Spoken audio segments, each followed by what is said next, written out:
Tabletop Weekly, and we are the partners of Solarian Games. I'm Jason. And I'm Peter. And joining us tonight is our good friend, David Benevides. Hello.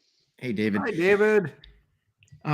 Tonight, we're not going to be doing any kind of news stories. We're going to do something a little bit different tonight. David went to GaryCon, and we're going to talk about the goings-on there, and then goings-on at GaryCon. Yeah, and then a couple things that we have been working on that we're going to share. So yeah. So David, you went to GaryCon. Before we get started on that, why don't we just tease at the end of this? We're going to talk about some things on our Patreon. Yeah. So I want to thank everybody who signed up, because we have had we've had a ton of people. Well over 100 people have signed up for the Patreon. A lot of them at the free level, which we really appreciate. So we have a free level on purpose, because we don't want you to have to commit right away if you want to just like step in and see what kind of stuff gets put up there. And we've got a couple of other tiers for more stuff. And we will talk at the end of the show today about some of the things that we've put up there most recently, including the first draft of a prototype cyberpunk game that just went up. Yeah. We're very excited about this and very serious. You know, I'm pleasantly surprised, because I really didn't think that Patreon was going to work the way it's working with us. But anyway, we'll talk about that later. But we're getting closer to being able to pay our monthly warehouse bill. So that's the kind of big bucks we're talking about around here. You know, being able to pay our bills, right? We have never made a dime on this company. It's cost us money, and so we're just really happy that people are willing to kick in. And like I said, even just keeping all the stuff in the warehouse gets pricey. So right now we're, I think, about $50 away from paying our monthly warehouse bill. Yeah. It's very close. We really appreciate the support. We do. And it actually frees us up to make sure, instead of like putting everything into like just paying our bills, we could actually reinvest it in products and get them out faster. Yeah. Because the cyberpunk game we're talking about, we want to put it out in kind of a cool format that I'll discuss at the end of the show. Right. All right. Well, let's get on with it. So David, you went to GaryCon. Yes, I did. I actually ran some games at GaryCon for GUI-Cube. Okay. All right. I got to stop you right there, because I am so out of touch on GUI-Cube. Can you, and let's see if we can pump David's volume up a little bit here, but I can. I am so out of touch on GUI-Cube. All of a sudden, this thing I'd never heard of before apparently is huge. I got you, David. What is it? Yeah. What is GUI-Cube? Okay, so GUI-Cube is a company that produces material, like gaming material, like D&D, mostly 5e. They have this world called Zyathe, created by Phineas Gu, who is the founder. Of course, that's not his real name. Yeah, I was going to say that would be really good luck. That's his persona. His name was already He's the wizard. Right. But his persona is the wizard Phineas Gu, who basically is the wizard of the realm. It's a fantasy setting with lots and lots of incredible modules and a lot of lore and a lot of things that were put in. Besides him being an amazing person, and I'm not doing GUI-Cube justice. He's an amazing person, and his crew, his company, the people he works with are all fantastic. I can't express how organized they were for the GMs. Like it was an experience that I've probably never had. They had everything tip top, ready to go. So I ran for them a couple of modules, and they have exploded because they got into a partnership with Luke Gygax to produce the Guys and Gax series. Now, Guys and Gax is Gary in persona of Zyathe, and basically he's got a tomb that they're going to explore, and they made all of Luke's family into characters within Zyathe. Oh, that's fun. So they had an artist. They made things. I myself am a character in the world of Zyathe. Cool. What's your character? I am Chaldean Agmar. I am a sorcerer, merchant, and somewhat political prisoner, but we won't talk about that. Okay. Uh, What did you do, uh, David? there's a Facebook group called the and I'm going to forget the name of the Facebook group, but there's a Facebook group called the GUI Den, Uh-huh. GUI Masters Den or something like that. I can look it up, but basically there I am this wizard, and there was an election. Uh, um, a snail called Escargot Right, of course he is. was running for mayor of this large metropolis called Darkenhaven, against, of course, Alphinius Goo and the current mayor. And it was a whole big thing. The good thing about that's another, at least to another thing about the GUI Cube. The community is top notch. Like, everybody's feeds into this, and ideas prop up. It is quite a spectacle and an awesome place to be. So yeah, so Cool. I myself, Chet Mitten, done a lot of Chet art just for said them. he's in there. He's got a We character too. He's got a character too. I believe he's a dwarven bard, but I'm not. Don't quote me on Yeah, that. but what's his character? Um, We know it's Chet's a a dwarven dwarven bard. I don't bard know in the real name of it. life, but I what's don't his remember. character? He also a dwarven bard. Right? Life imitates art, I guess. Right. Oh, it's the GUI Game Masters Den of Enlightenment is what it's Okay. called. Okay. And Yeah, because obviously they've been doing this for a while. So Alphinius Goo is a great writer, has come up with some really good stuff. He must be really organized to be able to make all this stuff work. And then partnering up with Luke got more attention. But how long has he been? Do you know how long he's been doing it? I mean, it just seems like it popped out of nowhere and suddenly Yeah. it's everywhere. And I've just missed the boat it entirely. I had no idea any of it, this existed. it hasn't been for very long. I, again, don't quote me on this, but I'm going to say I only encountered them maybe 2 years Uh-huh. ago.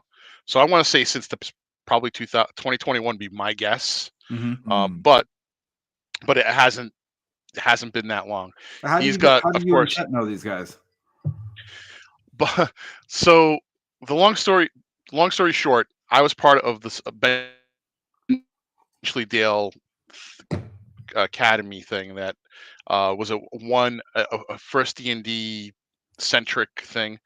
Had one of the people there was Rob Gustafson, who wrote a module for GUI Cube. Mm-hmm. And when we went to GaryCon the first time, Rob introduced us to Alphinius Goo. And if I ever met somebody who has a high charisma score, it's Alphinius Goo. He just attracts these people. It is most incredible. If I was going to pick somebody to be the epitome of a charisma guy, it's Alphinius. Wow. Cool. Wonderful man, and he just took us in. I actually was the last GaryCon. One of the highlights was I became a Knight of Goo. It's a little honor that he gives over to people who have helped the community grow and do special things. So me, Chet, and a couple others became Knights of Goo. But it was through Rob that we got into contact with Alphinius. Chet, of course, did some art for him, and then that was the start of a beautiful friendship. Very cool. They will be at Page, so you'll get to meet them at Page. Cool. Excellent. So, So we already know one of your first highlights of GaryCon. Yeah. Yep, that was one. Playing, of course, the games was a second. I think they all started. I didn't get to go, but there was a memorial, of course. Ernie passed away, so that was a kind of on top of like the whole convention. Of course it was. Yeah, it's very sad. Very sad. So I saw what Derek it was White just a had few put days. up. Yeah. And it was just a few days right before the convention, so it was even like that bittersweet air to it. But there was a charity game at the Dragonland convention. And I actually got to play in the Dragonlands with Ernie the prior year, Right. and that was also a pretty good experience. So that was the underlying bittersweet moments of the convention. There was a lot of memorial to Ernie Gygax. The wall, they have, of course, like the Wall of Remembrance, Mhm. where people who have passed have put up there. So this time around, there's usually one chair for Gary. Yes, that's right. But this time there was 2 chairs, one for Gary and one for Ernie. So that was kind of cool. And then, of course, I brought 2 memorial TotalCon memorial coins, which Mhm. brings to the second highlight of the con. Mhm. I left one at the con at the Wall of Remembrance for James, Yes. with a little write up. So I left that there, and then the other coin, because I got 2. Thank you to Angelia and Steven Parento. The other coin I gave to Merle. Oh, good. okay. Good. Since Good. Merle didn't go to TotalCon. That's right. Yeah. Well, I'm And glad that you Merle, got to of see course, Merle. Rasmussen, right? Yep, Merle Yes. Rasmussen. Yep. Got to see Merle. Took some pictures. Got to see the administrator, and he absolutely adored the coin. He was showing it off to everybody. Yeah. Wow. I bet. And he's, so that was kind of cool. So that was the other kind of cool highlight. Giving a coin to Merle. Yeah, I definitely one know of the. I wish I took more. Sorry, I guess we must have Go a ahead. delay between our video and our audio since you're calling in from Antarctica, as we can tell. So, I Yeah. apologize if it sounds like I'm. If it's I don't know. I think you live somewhere that doesn't have internet. It follows you around. You have a cloud of no internet. But Yeah. if Probably. it sounds like I'm No, interrupting, I apologize, because when I say something, I don't think you hear me speaking for a couple of seconds until after I start. So if anybody's listening, sorry if we sound like we're going over each other a little bit. Yeah, no worries. I kind of figured that, but yeah, where I am is a little laggy, so it's okay. Yeah. But it's the only place that has stuff like that. But the other, so you were saying about Merle? Oh, I was just saying that was really one of my regrets for not being able to be at GaryCon this year, was that I really like to get to hang out and, go to dinner and play games with Merle and everything. So EggCon is coming up, although I can't tell. It looked like I had an invite and then it disappeared. So I don't know what's going on with Lake Geneva. I'm not flying anywhere just to fly. So we'll see. But anyway, yeah, I'm sorry that I didn't get to see Merle in person. Yep. And this year was also the 50th anniversary of Chaosium Call of Cthulhu. Mm-hmm. So that was also a little prominent this year. So Alyssa Faden Call of did some Cthulhu pretty games. amazing stuff for that. Did you see what she had done? Yep. I actually have the module. Oh, great. Tell us about it. Terror over Lake Geneva. Mhm. Can't tell you much because I haven't read it. I just had it. Mhm. But it's one of those. Every year they do a special module for GaryCon, and this year it was that one. And it was a Call of Cthulhu. I do know it was set in the 1920s. I also know Alyssa did a lot of prop work for it. Unbelievable And amount. yes, yeah, it was impressive. And my understanding from people who played in her game, it was worth it. She did an awesome job with all the props and everything there. It was amazing. So she had kudos to her. She did an amazing Alyssa is job. so talented in so many different ways. A And great GM, it was great map maker, great artist, great prop maker, we now know. Just really, really just outstanding person in so many ways. Yeah, she's great. So how was David? She was very. I didn't get to. I was just going to say, we're talking to a reporter who's on the front lines of Fallujah right now. right. We have some bombs dropping. I'm talking to you from the hotel right outside where the barracks exploded. Right. I was going to Just say, a moment. how crowded was GaryCon? Was because I know it's been growing every year, and the last time I went, it was sort of like on the edge of where I like the number of people at a convention. It was like really approaching too much. It was, believe it or not, for the largest crowd that they ever had. They had the largest attendance this year. They Mhm. broke that.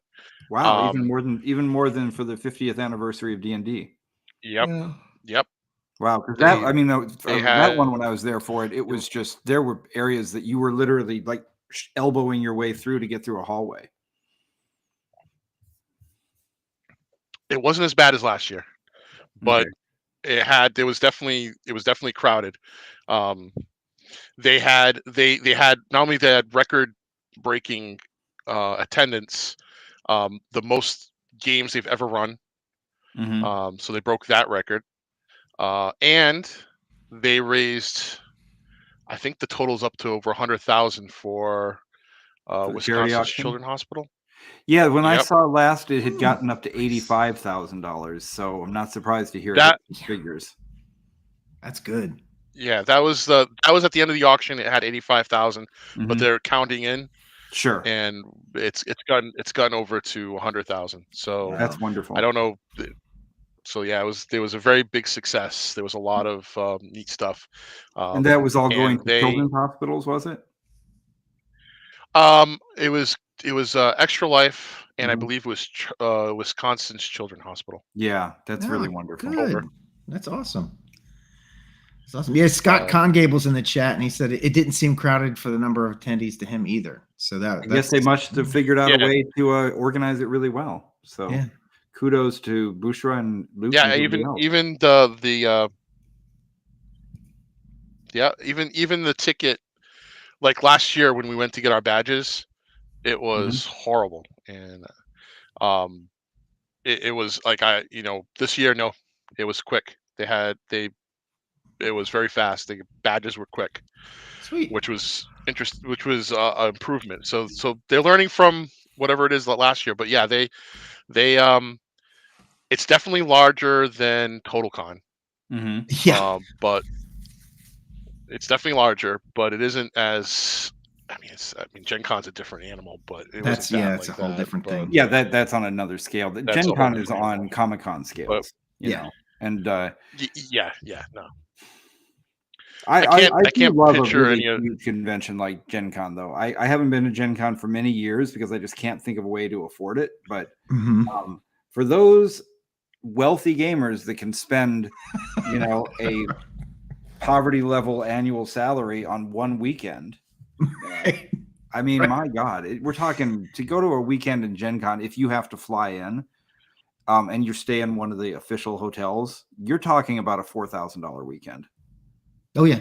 Yeah, Easily, and that's yeah, before you easily. go and blow all your money in the trade hall. Yeah. I've only been twice, and both times it was because my buddy Steve, he used to have a health food store, and they bought all their inventory on credit cards. So they would buy the inventory on their credit cards and then pay the credit cards off from the store, right? And then they would take all the miles they got from the credit cards and use them for traveling and stuff. Nice. So he had. Oh, where David will be back. Well, He we had. heard that eventually that internet, the bomb must have hit. Yeah, That's what happened. it. As they were hitting outside the hotel and knocking his internet out, one of them just took his feed and just took it right away. Yeah, so, hold on. He just joined. Hold on, I can bring him in. There you go. Can bring him back. He's back. He's back. So then, Yeah, so Steve got free rooms, and in fact, not only were they free, they were like in the Marriott. There was like a certain level you get to, and then you have to have a special card to go above that, and that we were in the above that. Oh wow, that was kind of cool. I mean, the room was really tiny, and I slept on a couch the whole weekend, but I wasn't going to complain one bit. It was a free. He let me just stay there for free, so I was like, sweet. Well, Scott is saying that he started going to Origins instead, and I've never been to Origins. I would like to check that out. Neither have I, and I would love to check it out. I don't even know where it's held anymore now that it's not in Baltimore. I thought it was. Doesn't it move around? No, I mean WorldCon does. I don't know about WorldCon about Origins, yeah. But did you, when you were at Gen Con, were there any new things that other than the GUI Cube stuff? Any other cool new stuff? You mean GaryCon?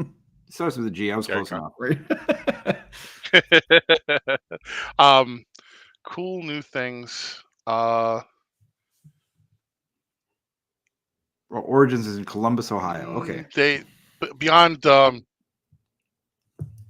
Yeah, I was gonna say.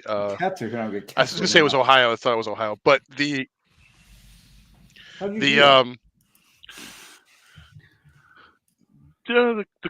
newest thing I think I saw was stuff from like Gaxland, right, which is Heidi's company. Did you get a chance to get up to the Legends of Wargaming that Stormberg runs? Yes, I did go see that. It was pretty cool. I watched a what's the name of that? The World War II. Sorry, World War One plane simulations. I can't remember. Fighting Skies. I mean, Red Sky. Dawn Patrol. Yes, that was it. Originally Fighting the Skies, now called Dawn Patrol. Yeah. Yep. So that's cool. They always have that. This year, this year was also the 50th anniversary of Dungeon, the board game. Oh, so Dave McGarry was there for that. Yep. So they had all the dungeons from like way back, from the 1974 on. That was kind of cool. That was I had Dungeon when I was a teenager a long time ago. It's a great game, and they had my version up there. I have almost one of every copy of Dungeon. I have all of the American box releases that were ever done, and I have the Dungeon Apple II computer game that they had adapted, and that was Steve Sullivan that worked on that one. They adapted it to the Apple II. But what I don't have is there was a version that came out in Australia that was in a black box of the original one. That's the only version of Dungeon I don't have, and I'm always on the lookout for it. You know, I've never even. I don't think I've ever actually seen Dungeon. I've seen pictures, but I've never actually seen. Well, come on over. I've got lots of extras. Okay. But I got really interested in collecting it after, I think, Gen Con. Why do I keep saying Gen Con? I think it was GaryCon 4. I think, whatever. It was one of the very early GaryCons. It was the first time I met Dave McGarry when he came to GaryCon, and he brought what he brings every time, I think now, is he brought the original, the prototype that he used to carry around in his briefcase as he would go from town to town. Because when he first designed the board game Dungeon, he was trying to get it picked up by one of the big publishers, whether it was, I guess Hasbro at the time, or Parker Brothers, or any of those. Nobody was interested, but he would go from city to city with this big briefcase, and he would just fold it all out and lay the whole prototype on the table to show it off to them. And it never quite worked. And then he got interest from, I think Gary Gygax was trying to get Guidon Games to put it out, which was the company that he was writing for before he started TSR. And then finally, when none of that worked out, Gary was like, we can put this out. And so it became TSR's, I don't know if it's not their first board game, but it was the first dungeon crawl board game, and they put that out. So Dave McGarry has all that original stuff that he used to carry around, and he would bring it and set it out for everybody and actually play it with people. Jeez. And that just got me so hooked on the whole thing that I was like, I have to collect all of these. It's just such a good game. That's cool. Yeah. And he's a great guy. It's pretty wild seeing.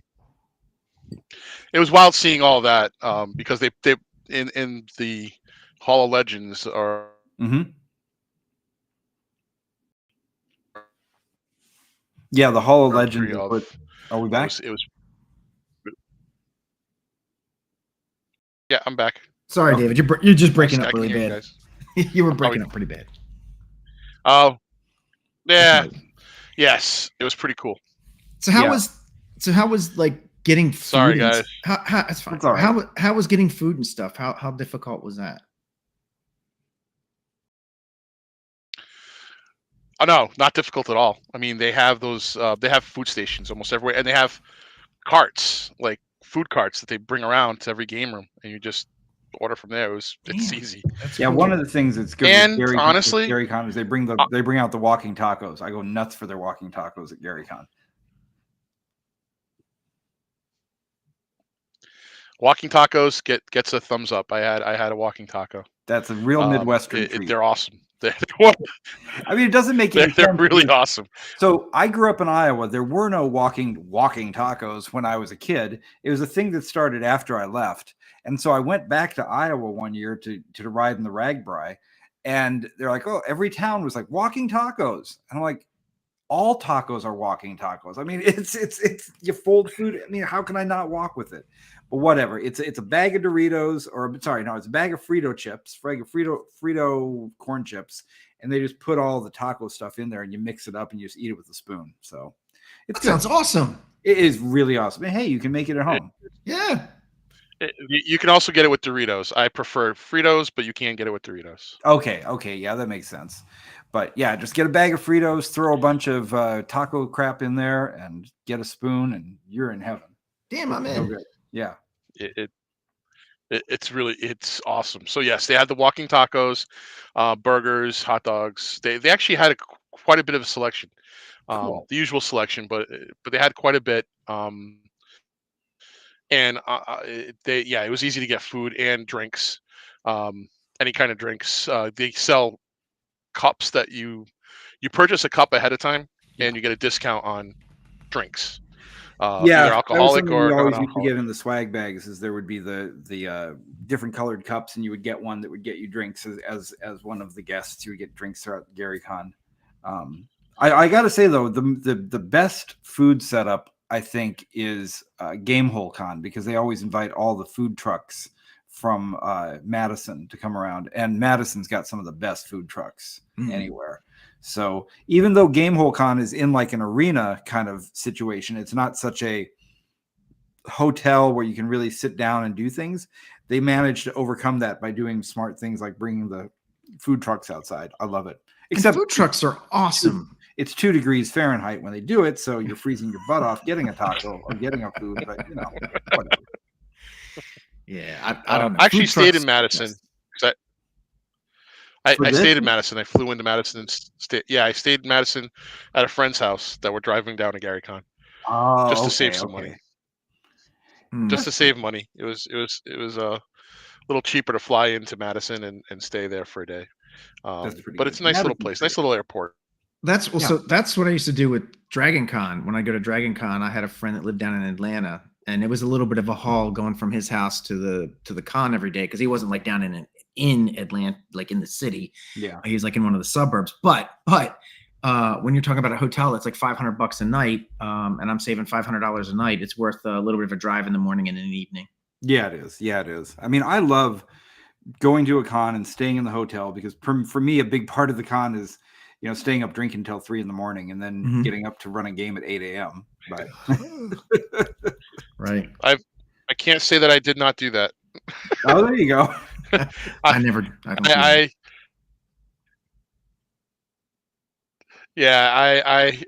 also made the mistake of having Taco Bell at 2 o'clock in the morning for some reason. No. I paid the price for that. That was yeah. Your roommate did. Yeah. Yeah, it was yeah. Another highlight was actually the memorial for Ernie Gygax. Everybody, there's a bunch of people that spoke. I think I want to say most of the Gygax family spoke. Of course. The whole thing. The only thing I really caught was Luke's speech about his brother. And we lost David. There you go. There he goes. Okay. We'll have him back. We'll tell you what, when we get David back, let's just wrap that up. We'll talk a little bit about the some of the new stuff that's on the Patreon. Okay. And we'll see. Do you see him coming back? Yeah, here he is. All right. He's back. Hey. Sorry about my internet. I know what's going on. I'll have to yell at my kids for hogging up the internet. Oh, you gotta get off the phone. I'm on the internet. I'm in the internet, yeah. Oh my God, I remember that. Get off the games. I'm on the internet. But So they're but Luke made a big speech about his brother that was emotionally very touching. Yeah. Um, and it was that was pretty good. Um, but beyond that, it was an incredible experience.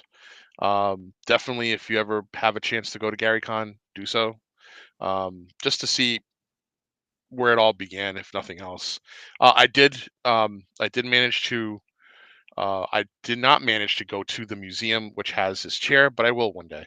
Oh, you mean It's funny the because Lake Geneva? Sorry, the Lake Geneva Museum. yeah, yep.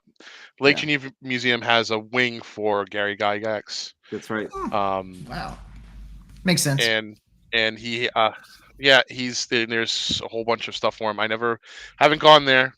It's It's on my really bucket good. list. I have they're also making a memorial for him on the little lakes, like right near the library, because I guess he used to go to the library and do a lot of writing and sit on a bench. Yeah. So So there's the Lake Geneva Museum has a a beautiful setup. And in fact, it's kind of cool. When you go into the Lake Geneva Museum, they actually have what they've recreated an entire street from downtown Lake Geneva from like 100 years ago, which is kind of cool to see. It's nothing to do with this, but then you go the other direction, and there's a wing just for Dungeons and Dragons and Gary Gygax, and it's beautifully done. They have the stained glass window from the Dungeon Hobby Shop itself, the original one, the real one, that was actually just right down the street.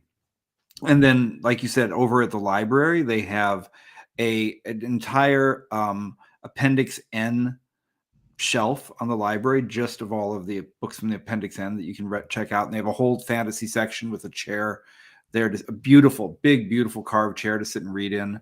There's a lot of things like that. I mean, will there ever be a memorial? I don't know, because hundreds of thousands of dollars were donated to it, and Gail Gygax doesn't seem to have any accounting for what she did with the money. So we'll see what happens to that. I hope I'm wrong, and actually there will nope. be one. So the Lake Geneva itself is building a memorial. Good, Uh, good. So there will be a memorial to Gary Gygax. Where the funds come from or came from, I don't know, but I know it's going to be built. It's definite. I think they're breaking ground. They were breaking ground, I think, as I was there. That's wonderful. So, That's yes. really good to hear. I That's know good, yeah. Eric Tenkar has done some good reporting on exactly what happened with the money, and I will not make any claims about it because I don't know. I just know that it's controversial. But the important thing is that if the city's stepping up and making it happen, that's really what they should do. So I'm glad to hear that. Yeah. Yep. So that was pretty much my GaryCon. Cool. Sounds like an amazing weekend. So glad you were able to make it. And sorry I wasn't there. To anybody who I usually see there, hopefully I'll see you there next year. So as we said, so now that we're getting to the end, why don't we wrap up with talking a little bit about the Solarian Patreon? So yeah. We've been putting some different things up there, and some things are on a schedule. Some things kind of happen as a bit of a surprise. So put up one surprise thing tonight if you want to pull it up. We have a game that we are going to be publishing soon called Mirror Shades, which is a simple cyberpunk game. It's written by James D. Hargrove. And right now, what I'm doing, I've got on the screen right now, this is the format we're going to be putting everything up in when it is in draft mode, in prototype mode. So anytime you see something go up on the Patreon that looks like it's on this sort of engineer paper, that's what's going on. It's something that we're in the middle of doing. So this is version 1.0 of Mirror Shades. It is a simple cyberpunk game. Right now, it's based on a 2d6. You get a 10 or better to succeed. And if you get, I think, like a 7 to a 9, you succeed with a complication. And anything below that, you just fail.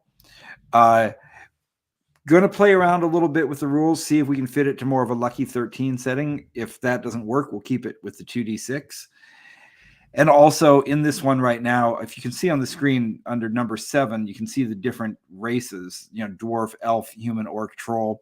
Not necessarily the most cyberpunk type of races, I think. So we're going to play around with that. I'm going to put up a few suggestions. Maybe we'll ask for some feedback on the Patreon from people about those. But this is more or less the finished game, aside from the little tweaks we're going to do. So anybody who is what are the paid tiers called again? There's Seeker, there's Free, Seeker, and Navigator. All right. So if you are a Seeker or a Navigator, you can download this all right now. And this is version 1.0. Version 1.1 or whatever will go up probably in a day or two. And ultimately, the idea behind this is I want to make this basically a whole game that fits on a GM screen. So that's the idea, is just the GM screen is the game. Keep it simple enough. Then you can just focus on putting out adventures for it. So if you're already a Patreon member, you can download it now. If you're, Brian mentions it sounds a little more Shadowrun than Cyberpunk. So I'm going to try to Cyberpunk it up a little bit more. But yeah, so you can get it now if you're a paid subscriber. And if you become a paid subscriber later, you can retroactively get it still. Yeah, so that's fine. And we'll be continuing to put up things like this. Sometimes there'll be complete games that are just without the design yet. Sometimes it'll be games completely in progress. Like we're working on Boombox at the moment. So I'll be putting up early versions of that. And that's the kind of stuff we have up there. Yeah. Yeah. And it's going well so far. And I really spent a lot of time working on the process of doing this. So this first month is really, I spent a good deal of time getting the process ready so that as we go through in the following months, because it's my responsibility. If something doesn't go up, it's my fault. It's my responsibility to get the stuff up on the site. So at any rate, so I spent a lot of time getting the process together so that when I have something that I want to share, the pipeline is really easy. I'm not having to reinvent things like the layout and all that kind of stuff. It'll go pretty quick. So thanks again to everybody who is supporting us through the Patreon and who's watching the show and all of it. And David, thank you so much for coming on to give us the report from GaryCon. And it's been a great night. Thank you. Yeah. I think we're done. You're welcome. Yeah. Sorry for the internet. Yeah, it's fine. No Let's problem. call it a wrap. That's been Tabletop Weekly for this week. Remember to like and subscribe if you're watching on YouTube. And if you're listening on Apple Podcasts, please give us a thumbs up and a review. It really helps. All right, y'all. See ya. See you next week.